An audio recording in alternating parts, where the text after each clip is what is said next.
এই ঘটনাটো অতি দুঃখিত এটা ঘটনা হয়। আমি কোনো নিবিচাৰোঁ যে কোনো এজন নেৰী আমাৰ যুৱক তেনেকুৱা মৰিব লগা হওক। আৰু বড়োলেণ্ডত এইটো আজিৰ কথা নহয়, তেনেকুৱা বহুত ঘটনা যোৱা দশকৰ পৰা দশক ধৰি হৈ গৈছে।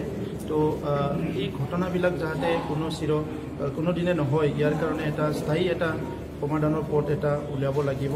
আৰু বিশেষকৈ কোকৰাঝাৰৰ যিটো ঘটনা, এই ঘটনাক লৈ পেলাই অসমৰ মুখ্যমন্ত্ৰী ডাঙৰীয়াও কনচাৰ্ণ, মই তেখেতৰ লগত আলোচনা কৰিছোঁ। আৰু তেখেতে ইয়াৰ ওপৰত মানে নিজৰ লেভেলত চোৱা চিতা কৰি আছে। আৰু তেনেকুৱা কোনো এজন ব্যক্তিক ফেক এনকাউণ্টাৰ বা তেনেকুৱা বিনা কাৰণত মৰাটো কোনো এইটো সহ্য নকৰে বা কোনো গ্ৰহণ নকৰে। তো সেইকাৰণে এই ঘটনাটোৰ ওপৰতো তদন্ত হ'ব, আমি ইতিমধ্যে আলোচনা কৰিছোঁ। আৰু অনাগত দিনত তেনেকুৱা কোনো কাৰণতে যাতে হত্যা হিংসাবিলাক নহয়, মই পুলিচ প্ৰশাসনকো আহ্বান কৰিছোঁ। আৰু লগতে যিসকল যুৱ আজি হকে বিহকে সদায়ে অস্ত্ৰ লোৱাৰে কথা কয়, তেখেতসকলকো মই আহ্বান কৰিছোঁ যে এই বৰ্তমান সময়টো অস্ত্ৰ লোৱাৰ সময় নহয়। ইয়াত আমাৰ সমাজখন আগুৱাই নিব লাগিলে আমি কঠোৰ পৰিশ্ৰম কৰিব লাগিব আৰু শান্তি সম্প্ৰীতিৰ মাজেৰে আমি আগবাঢ়ি যাব লাগিব। ইয়াত ইতিমধ্যে 3টা চুক্তি হ'ল। 3টা চুক্তিত বহুখিনি অধিকাৰ আমাৰ এই অঞ্চলৰ ৰাইজক বড়োসকলৰ লগতে প্ৰদান কৰা হ'ল। বিটিআৰ চুক্তি এতিয়া ৰূপায়ণ হৈ আছে, য'ত 4000তকৈ অধিক NDPৰ কেডাৰসকলে বা ৱাৰ্কাৰসকলে ৰিহেবিলিটেশ্যন পাবলৈ গৈ আছে। কেছবিলাক ইতিমধ্যে 274 কেছ উইথড্ৰ কৰা হ'ল। এইটো অফিচিয়েলি এইটো ডিক্লেয়াৰ কৰিবলৈ বাকী আছে। ইতিমধ্যে চব প্ৰচেছ কমপ্লিট হৈ গ'ল।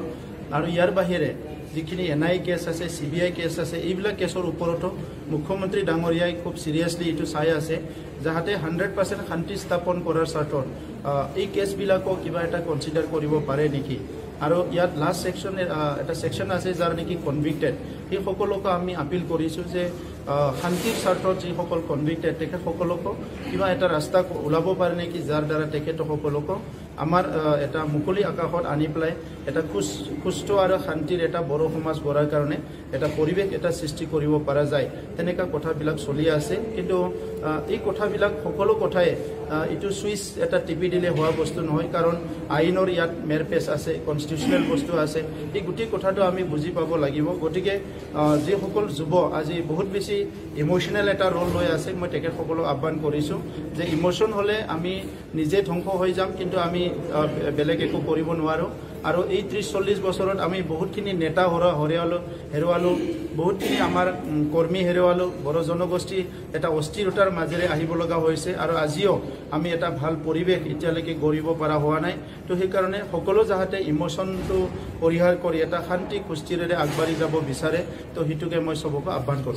ঘটনাৰ আগে পিছে সাধাৰণ মানুহ তেনেকুৱা সোধ কৰা হৈছে, সন্দেহৰ ক্ষেত্ৰত কেনেদৰে হ'ব পাৰে? চাওক, প্ৰশাসনৰ হাতত যদি কিবা তথ্য আছে, প্ৰশাসনৰ হাতত যদি কিবা ইনফৰমেশ্যন আছে, তেখেতসকলে কাৰোবাক সোধপোছ কৰিব পাৰে। কিন্তু কোনোবা যদি নিৰীহ মানুহ তেনেকৈ কৰিছে, ইয়াৰ ওপৰত আমিও প্ৰশাসনৰ লগত আলোচনা কৰিম বা তেখেতসকলক ক'ম যে কোনো যাতে নিৰীহ মানুহ তেনেকুৱা শাস্তি নিদিয়ে বা তেনেকুৱা একো নকৰে। ইয়াৰ কাৰণে মই আজিয়ে আমাৰ DGP ডাঙৰীয়াক মই ইয়াৰ ওপৰত ইনফৰ্ম কৰিম। স্যার, যে আকৌ নতুন সংগঠন আছে, কোনোবা এইটো সোমাইছে নেকি আকৌ কনস্পিৰেচি কৰি?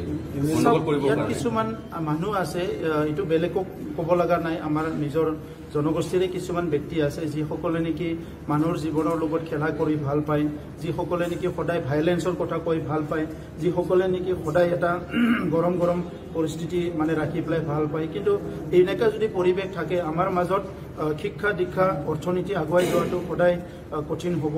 আমাৰ সমাজখন ষ্টেবল যদি সমাজ হ'ব নোৱাৰে, আমি অনাগত দিনত যিবিলাক আশা আকাংক্ষা আমাৰ বড়োভাই কৰিছিলে বা আমি কৰিছোঁ, সেইবিলাক কেতিয়াও মানে বাস্তৱত ৰূপায়ণ হ'ব নোৱাৰে।